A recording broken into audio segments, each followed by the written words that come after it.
I love wavetable-based synths with a ton of modulation options, from Serum to Pigments to Vital, which is the subject of today's video. And it's not only very good, but it's completely free. There are some paid upgrades that you can get if you want, but the full synth with all of its functionality is free, and it's good. So today we're doing a deep dive into this fantastic free synth. I've recommended it on the channel a few times before, but today I want to show you why it's so good and why I think you should download it. All that being said, let's get into it. Starting off with some basic subtractive synthesis and then moving into increasingly gnarly and complex sounds as we go. So let's start off with this bass that you heard in the kind of synthwave track in the intro.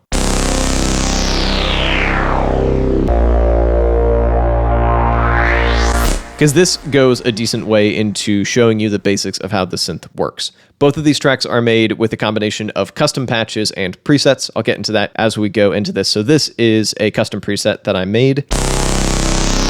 The very basics are your oscillator section, your filter section, and your capabilities for modulation, and then your effects. And there's a whole mod matrix in here as well, but you don't necessarily need to dive into that, and there's an advanced section in here as well for more fine-tuning of very specific parameters of the synth, which is always nice to have. For a fairly classic-sounding subtractive patch like this, though, you don't have to go crazy in-depth to get something that sounds good. So let me turn off all of the processing, and I'm going to very briefly bypass all of these LFOs, and I'm going to turn off the filter. So at its core, this sound is a saw oscillator with a bit of unison, another saw oscillator, an octave down, no unison, and some white noise.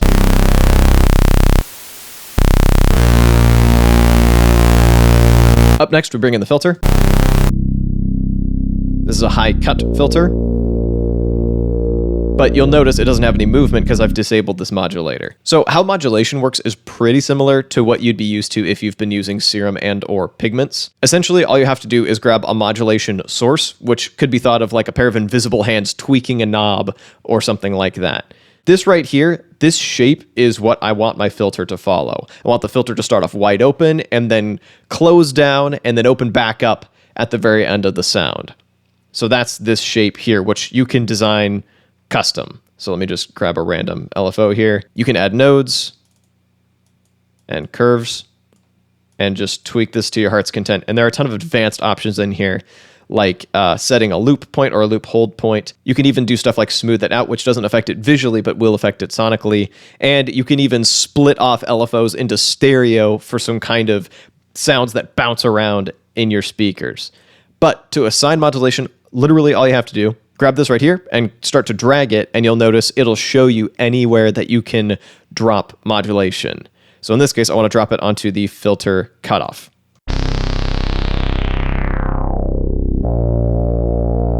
And from there, I can either affect how extreme that effect is from here or from here. Either of these works. So on the LFO, I can see everything that it's sent to all in one view, and I can see how it's affecting the thing that it's sent to.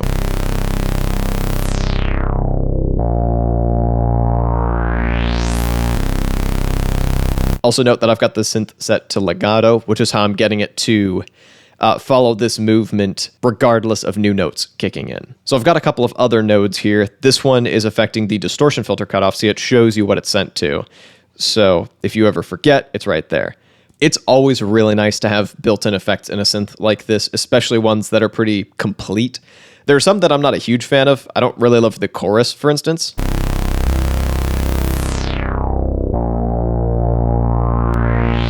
It's okay, and it's not always the ideal thing to widen up a sound.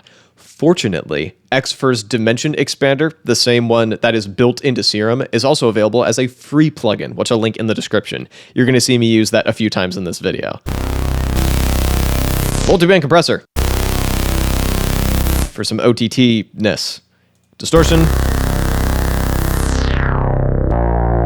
The distortion has a few different modes that you can work with, and it's got a built-in filter, which is what this LFO is modulating.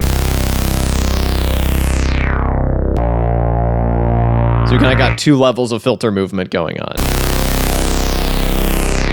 I also have another filter with like a phaser shape. And also I should mention you control the resonance with this slider here, cut off here, or you can just kind of pick this up and drag it around. It's super intuitive. You see I can start to get some more ridiculous sounds. Ping pong delay.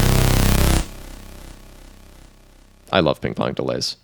I have an unhealthy obsession with ping pong delays. And a reverb, which is adequate. So that's the basics of a subtractive synth sound. And hopefully a very quick walkthrough into how this works. And I should also mention, if I pick up an LFO or an envelope, there's also a ton of stuff in the effects window that you can modulate. And you can set your macros here as well. It's all here. It's super full featured and it sounds good. So let me show you something a little bit more complicated. Another custom patch with multiple kind of more odd oscillators. So there are a bunch of built-in wavetables, and don't worry, I'll get into custom wavetables in a second in a little more depth. But there are a bunch of ones that just come with the synth, and you've got all these ways to warp the wavetable here. So in this case, I've got pulse pulled up, so you'll see how it affects. You could modulate this for some kind of whack effects as well. Some FM stuff, sync. That's probably a bit extreme for this sound, but hopefully you get the idea. Really nice to have. You can take that pretty far. Same with this oscillator. An octave up.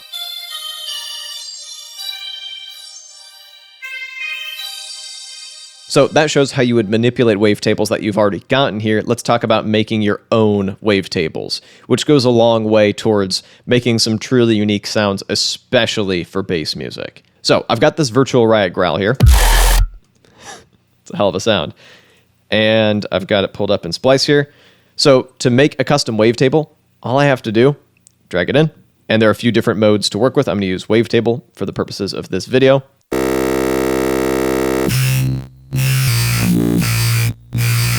And if I send this down an octave, I think this should hit. Just dealt with it. And from there, I can morph through the wavetable with an LFO. So let's send this to, maybe turn down the amount a little bit. So once I've got it moving like this, I could once again grab a bend mode. And we're getting somewhere with this. And obviously I can take that a whole lot farther, but custom wavetables in a synth with a bunch of great, easy modulation options for free? Come on. That's just too freaking good. And just to close the loop on this track, there are also some pretty good built-in presets, and you're going to see some bass ones in a second here.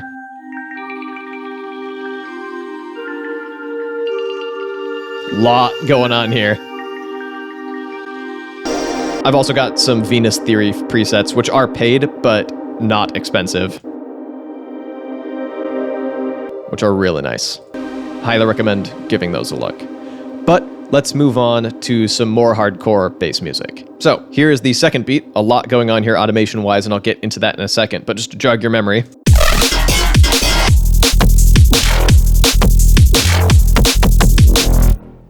It's just fun. It's just fun. Everything in here, in terms of plugins, is free. The effects, the synth, of course, and even my drum sampler is a free plugin, which is quite good. I've been vibing on it lately. And these samples are all from my $5 sample pack, link in the description. Get yourself some one-shots, either to turn into wavetables or just some solid drums. I'm not going to focus on the drums too much for this, though. The focus is vital. So, first of all, I've got a few different sounds going on here. So you'll notice, among other things in this, there's some more wacky looking filters. There's a notch one and a flanger filter. That's where that kind of screech is coming from. You can hear all that phasey goodness coming on in here. So let me turn off these effects, turn off the filters. That's what that sounds like originally. So some kind of screechy waveforms to begin with some kind of warping going on. And this is a modified preset, by the way. And then we turn on the effects. I added that reverb to kind of swell in very quickly. We're just introducing this drop. more warpiness. The distortion goes a long way in this sound, as does the EQ. Look at that EQ curve. Damn. And then I just have a volume here to cut it off immediately for the next sound to kick in. And this sound is also a modified preset. There's some legit bass music stuff in here, like by some proper bass music producers, which is awesome. So I've got the volume automated because I was too lazy to set up sidechain compression. So I literally just drew in an automation curve and then just grabbed those and copied and pasted it wherever the kick and snare hit. And you'll notice this first hit fades in to kind of transition you from that intro screech to this metallic element. And I've also got a reverb being automated to swell and then dip down to nothing here.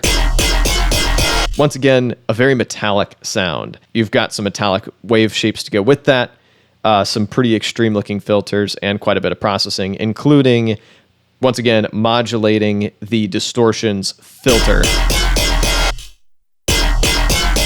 Look at all that movement going on. Plus some processing after the fact in OTT, free. Dimension expander, also free. Let me bypass those so you can hear what they're doing.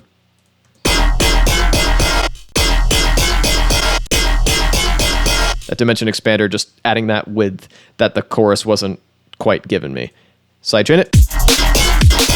And you've got yourself a pretty ridiculous bass element. Slightly simpler sound. Next up, this bass.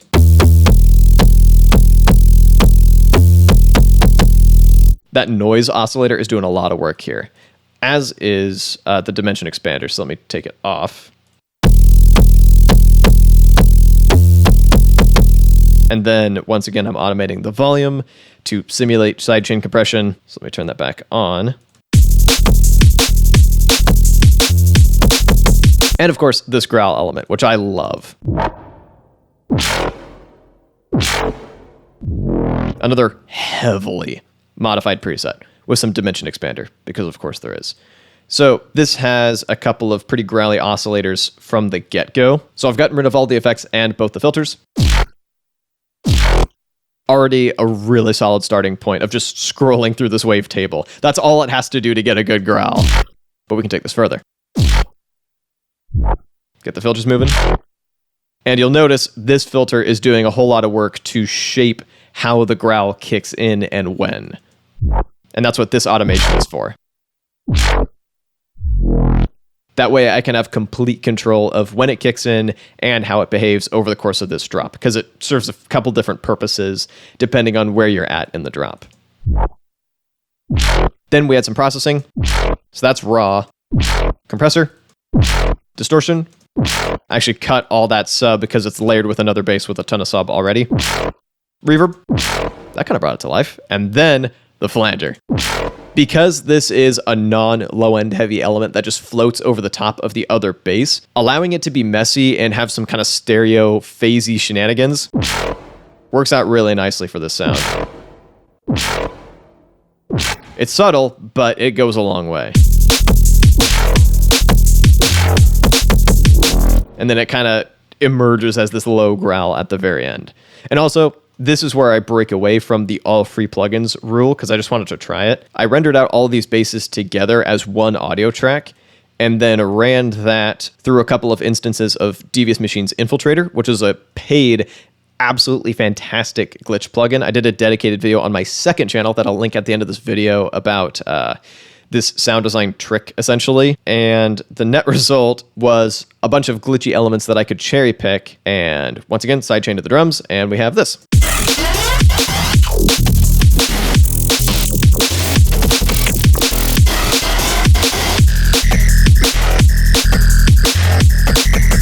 That is, to use the technical term, a bit much, but it's fun.